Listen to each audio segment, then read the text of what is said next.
મારું નામ ભાવેશભાઈ છે. હું કલ્પ એન્ટરપ્રાઇઝ નામની પેઢી ચલાવું છું.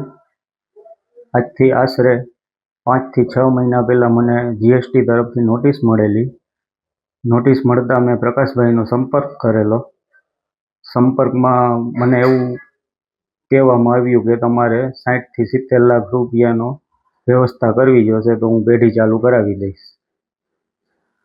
ત્યારબાદ મેં 60 લાખ રૂપિયા મેં એને 2 એકાઉન્ટ મારફત ટ્રાન્સફર કરેલા. ત્યારબાદ મારું જીએસટી એકાઉન્ટ ચાલુ થઈ ગયેલું. ત્યારબાદ 1.5 મહિના બાદ પાછી મને જીએસટીમાંથી નોટિસ મળેલી. હું પાછો પ્રકાશભાઈ આગળ મળવા ગયો અને મેં એને વિગતવાર વાત કરી, તો પ્રકાશભાઈએ મને એવો જવાબ દીધો કે ચાલો હું જોઈ લઉં છું.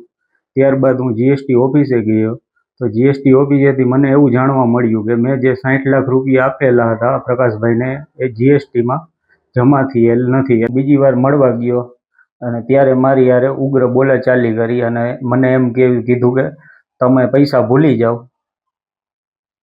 અને તમારાથી જે થતું હોય કરો, પોલીસ ફરિયાદ કરવી હોય તો પોલીસ ફરિયાદ કરો.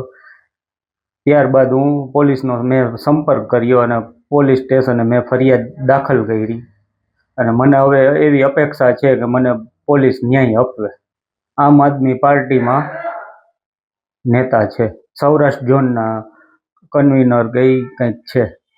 તો તમે મને ઓળખતા નથી, હું આમ આદમી પાર્ટીમાં છું. હું તમને ગમે એમ કરીને ફિટ કરી દઈશ. ત્યારબાદ મેં પોલીસ સ્ટેશનનો સંપર્ક કરી અને પોલીસ સ્ટેશનમાં મેં અરજી દાખલ કરી એના વિરુદ્ધ, અને કાલ મારી અરજી સ્વીકારવામાં આવી અને એફઆરઆઈ બનાવવામાં આવી ફાળવા.